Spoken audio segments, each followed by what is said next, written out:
Magandang umaga po mga kapatid sa ating mga viewers dito po sa ating YouTube channel. Na may kapayapaan at habang ng Diyos ay sumasa atin sa magitan ng ating Panginoon Kristo. Ito po hindi ko sa Tumaka Apostolic Believers of Christ International. Ito mga video natin na ating ginagawa. Kung may oras po tayo, makapag-live po tayo. Pero kung kapos tayo talaga ng panahon kasi nagkatrabaho po tayo, hindi makapag-live.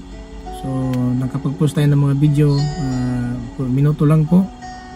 Na ito po ay magbigay sa atin ng karagdagan aral ng Panginoon para po na tayo po magkaroon po ng kaligtasan. Ito po ating hinahangad na inasahan po natin na sa ating pag-alis sa limutan na ito ay hindi po tayo mapahamak, hindi po tayo makapunta sa impyerno, makapunta tayo sa paraiso ng Diyos. Nang sa bawat araw mga kapatid, gumawa pa tayo ng video dito po sa ating YouTube channel para po makapag-post tayo na kahit papano. Mga minuto lang po, ito po mahalaga na po sa harapan ng Diyos na ang kanyang mga salita ay ating mapangaral. Sapagkat ang sabi ng Panginoon sa Lucas Kabanata 15 talata 7 na ganun man napakasadya sa langit kung may isang tao na magbalik loob sa Panginoon kaysa isang sabihin natin 99 na mga matuwid na hindi po kailangan magsisi. So sa isang makasalanan na magbalik loob sa Panginoon, libo-libo ang hinagsadya sa langit. Yan mga kapatid ang sinabi ng Panginoon dahil po na sa ating panahon ngayon dapat malaman natin ano talaga ang dapat natin gawin habang naghihintay tayo sa ating Panginoon. Now, sa ating panahon ngayon, hindi may iwasan talaga na habang sa liputan tayo, sinasamahan tayo ng mga pagsubok, paghihatian, at saka mayroon tayong suliranin sa buhay na ay natin asahan na ito dumating sa atin na minsan nagbagabag po na ating kalooban at nagpapahina po na ating pananampalataya. Subalit sa awa ng Diyos, kahit ganun po ang kalagayan natin, pero ayon po sa pangako niya sa John 14 verse 18, hindi ko kayo iwan na parang ulila. Now, ganyan po ang sinabi ng Panginoon sa kanyang mga apostol at sa atin ngayon na nanampalataya din sa Panginoon, na kasi ang salita ng Diyos para po sa lahat, hindi sa mga apostol lamang, sa nanampalataya, hindi para po sa lahat ang salita ng Diyos. Kaya sabi ng Panginoon, hindi ko kayo iwan na parang ulila. Na yun po ang sabi ng Panginoon sa John 14 and verse 18. Na dahil po ganyan po ang sinabi ng Panginoon, maasahan po ang Diyos. Hindi maasahan ang ating kapatid, ama at ina, mag-anak, hindi maasahan ang salita. Hindi maasahan ang salita natin, mga kapatid, na tayo po minsan nangako ay napako kung nabigo ang pangako natin. Pero ang Diyos, kailanman, hindi magbabago ang salita ng Diyos. Tandaan po natin sa Psalms 89 verse 38, 34. Na sabi po ng sulat ni Salmista David na hindi nagbabago po ang mga salita na lubos sa ibig ng Panginoon. Mga kapatid, 89:34, yan po sa Psalms, hindi na magbabago ang salita ng Diyos. So dahil po nangako po siya, hindi po tayo iwan na parang ulila. Darating na mga pagsubok sa buhay natin, suliranin sa buhay natin, hindi po tayo matatalo para nakipaglaban tayo na kasama ang Diyos. At dahil kasama rin ang Diyos at ipagkipaglaban, manalo tayo. Mananaig po tayo sa limutan na ito. Dahil ang panampalataya po natin sa ating Panginoon Kristo ay yan ang nagbigay sa ating kapangyarihan na anuman ang pagsubok na maranasan, suliranin sa buhay natin, madatnan, manalo at manalo tayo. Hindi po tayo matatalo sa mga pagsubok na darating sa atin. Hindi po rin na-Christian tayo walang pagsubok, mas marami ang pagsubok sa mga totoong Kristiyano. Sinabi ng Panginoon, papasok kayo sa karinang langit na may kasamang kapighatian.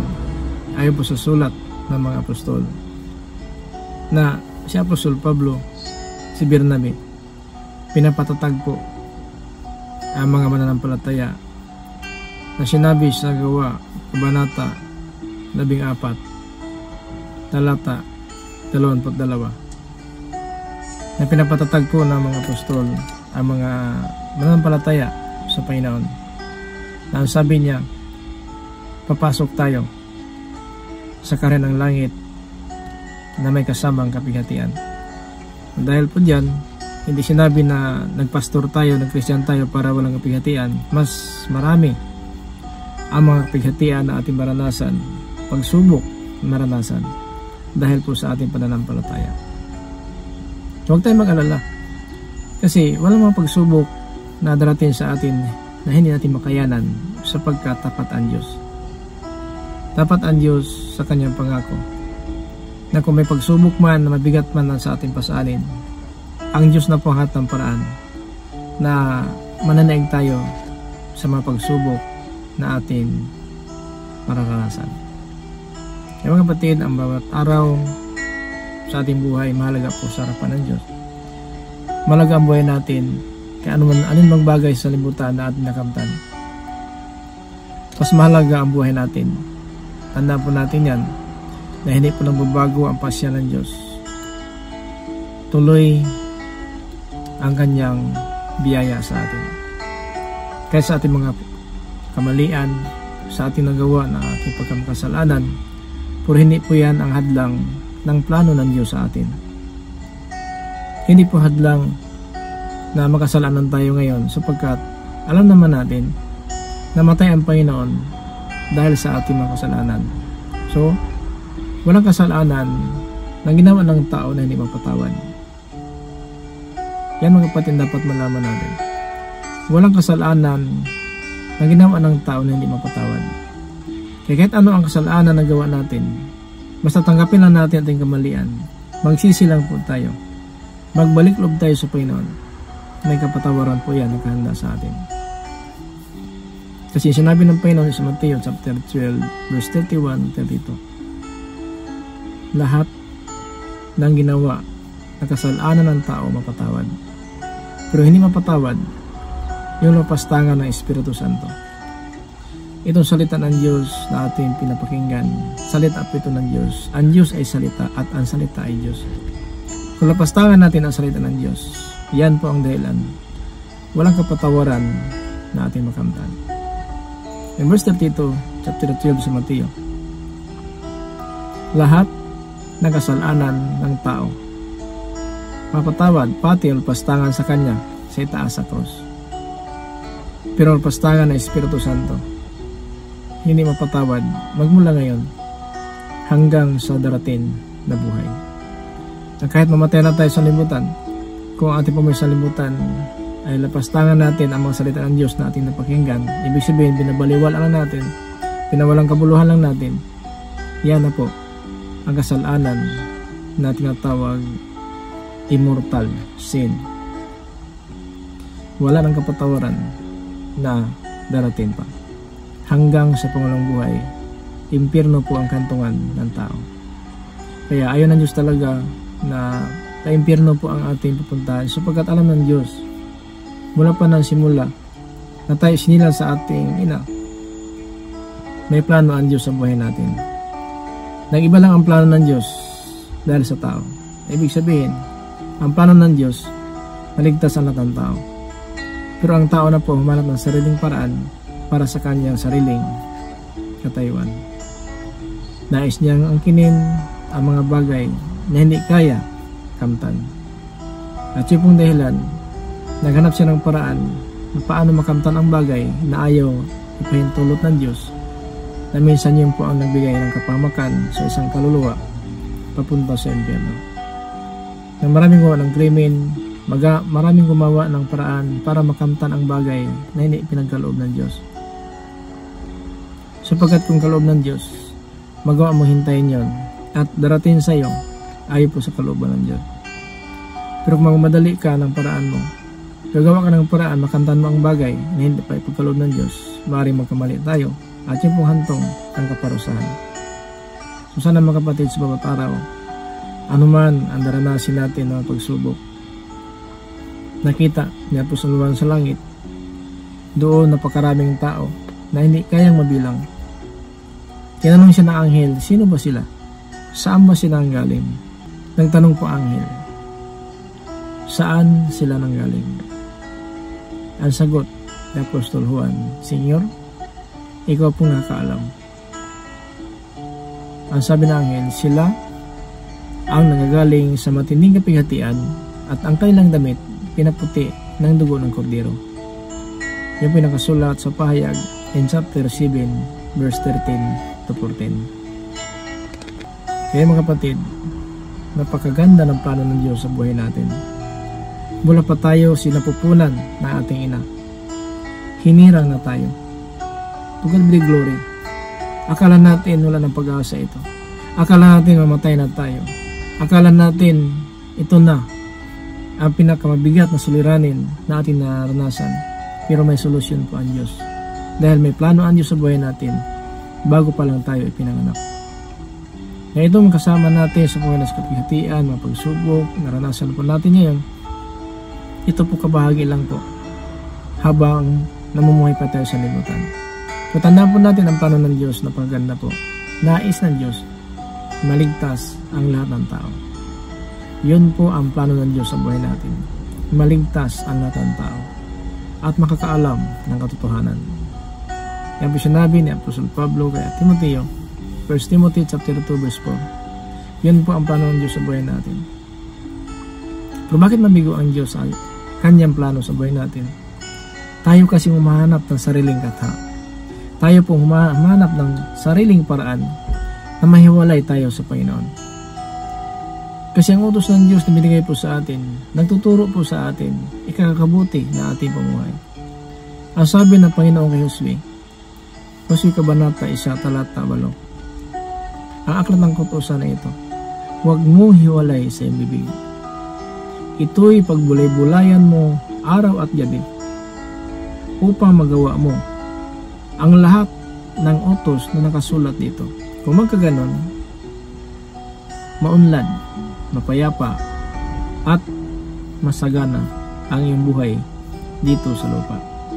So mga kapatid, lahat naman siguro tayo, kung magtanong tayo sa ating kapwa, brother, sister, nais mo ba ang biyaya ng Diyos?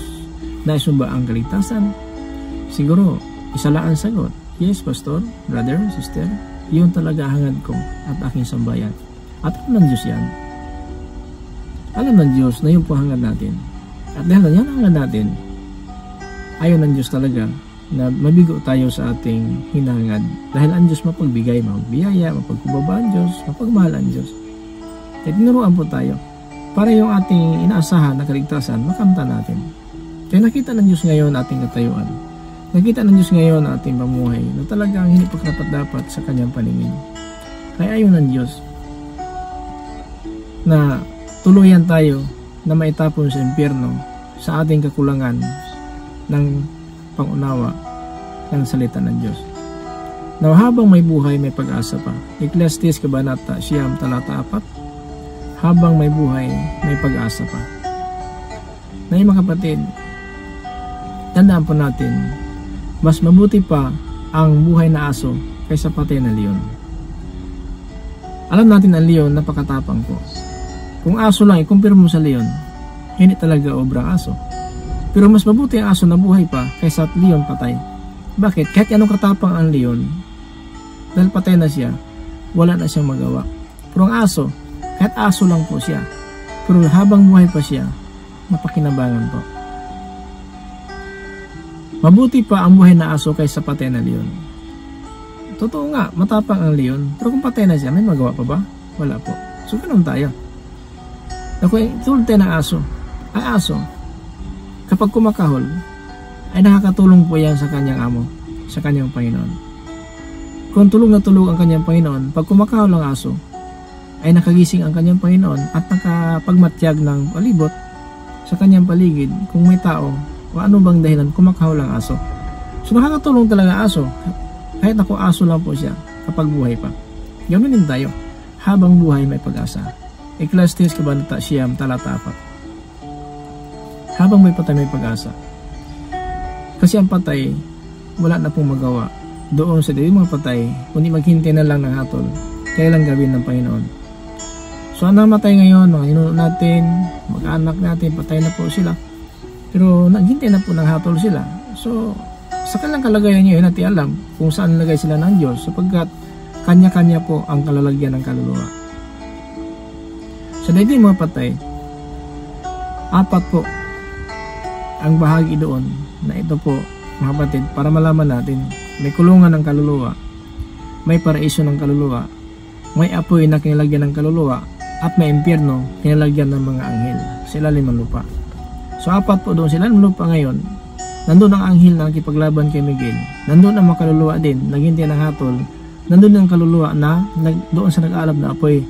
Nandun din ang kaluluwa ngayon doon sa paraiso ng kaluluwa. Nandun po si Lazaro at saka yung kriminal na pinangakuha ng Panginoon ngayon, ikasama kita sa paraiso.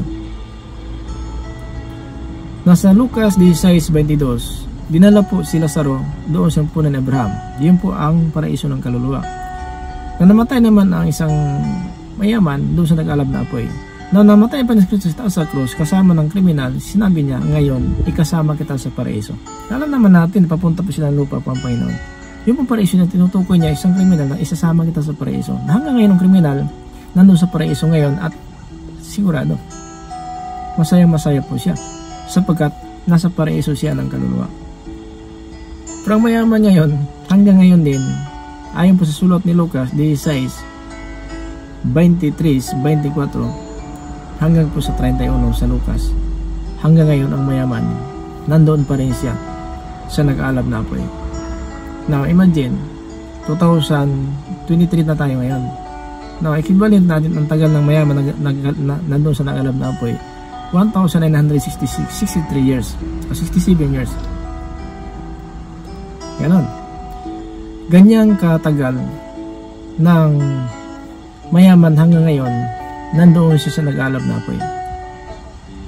Now yun mga kapatid, describe ng Biblia yan para mapaghandaan po natin. Kasi nais natin kaligtasan talaga. Bakit tayo naglingkod sa Panginoon? Bakit tayo nampalataya sa salita ng Diyos? Sapagkat alam natin ang salita ng Diyos nagbigay po sa atin ng aral at nagpapalaya sa atin sa pamumuhay po ng masama. Kasi yun lang po ang dahilan bakit magbagong buhay ang tao sapagkat dahil sa salita ng Diyos. Kapag nagkaroon pa ng palataya ang tao, siyempre, kung ano ang salita ng Diyos, ginagawa talaga natin yan. Sapagkat sumampalataya po tayo na ito ay salita ng Diyos.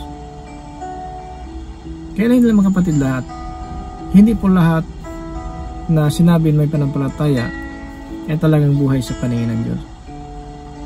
Ang iglesia ng Sardis, iglesia ng Diyos. Pero unti-unti namatay ang pananampalataya. Bakit?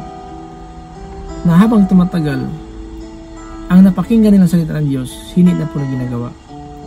Pero inangkin sila iglesia ng Diyos. May mga tao nga doon sa Sardis, nakakala nila ang iglesia ng Diyos buhay na buhay. Bakit? Kasi Christian talaga, pamumuhay. Pero sa harapan ng Diyos, unti-unti namatay. Sa anong dahilan? Na habang tumatagal ang Sardis, iglesia ng Diyos, hindi na ginagawa ang kanilang napakinggan. Pahayag chapter 3 verse 1 up to 3. Ang sabi ng Panginoon, isulat ko sa iglesia ng Sardis. Marami nagsasabi ikaw ay buhay. Ang totoo, parang ikaw ay patay. Sa verse 2, sapagkat hindi ko nakita ay yung gawa na sakdal sa paningin ng aking Diyos. Sa verse 3, kaya magsisi ka at pasiglahin mo ang malapit ng namatay na panampalataya. Kung hindi, puntahan kita na hindi mo nalalaman ang oras na aking pagdating. So ang kamatayan kumatok po yan at hindi maiwasan ng tao. Sapagkat ang sabi ni Psalmista David in Psalms 19 verse 3, Panginoon, ikaw ang may pasya kung kailan mamatay ang tao. Ikaw at ako, mga kapatid, hindi alam, mamaya wala na po tayo. Bukas pa man, so na linggo, buwan pa, taon pa man. ayon po sa pasya ng Diyos. At dahil ganyan po, palagaan natin ang mga panahon na binigay ng Diyos sa atin sa kapuangan natin ngayon. Mag-ingat po tayo sa bawat araw. Huwag hayaan na sayang lang po ang mga panahon na itinakda ng Diyos sa atin para po sa kaligtasan. Ito ang habag ng Diyos para sa ating mga kapatid. Sana po huwag kayong mawala. Manood lang tayo ng mga video, marami tayong pinupost. So, i-like and share lang po natin, i-post natin ang notification bell para updated tayo sa bawat araw na Word of God na bigay sa atin ng kaligtasan sa araw ng pagpalitan ng Panginoon. Kahit nakatulog tayo sa labok, babangon tayo ayon po sa kanyang salita. Itong salita ng Diyos ngayon nating tinatanggap, ito ang magbigay sa atin ng buhay na walang hanggan. Nasabi si John chapter 6:54, ang kumain na aking laman, uminom na aking dugo, may buhay na walang hanggan, at muli kong simbuhin sa huling araw. Ang laman, ito po ang salita natin nababasa, at gawin lang natin ang utos. Ito pag-inom ng dugo, ang pagtupad ng nakasulat sa Biblia. Ano ang utos ng Diyos? Yun ang dapat malaman o kung maisagawa natin habang nandito pa tayo sa libutan. Maraming salamat po sa inyong lahat. Sana po kayo mawala sa ating mga video na ating ginagawa dito po sa YouTube channel. Sana po na huwag kayo mawala sa salita ng Diyos sapagkat ito nagbigay sa atin na aral at tanlaw ng ating landas upang huwag tayo maligaw ng salimutan sapagkat ang dilim nagpapaligaw po yan na ating pupuntahan kasi ang dilim nagpapabulag po sa ating mata na itong dahilan nagdalawang isip po tayo, impyerno ba tayo paraiso. Maraming salamat po ulit sa lahat ating mga viewers. Ito po yung lingkod, Pastor Maka, Apostolic, Believers of Christ, International. Sabi sa isa, the grace of Jesus Christ be with us. Amen. Alright.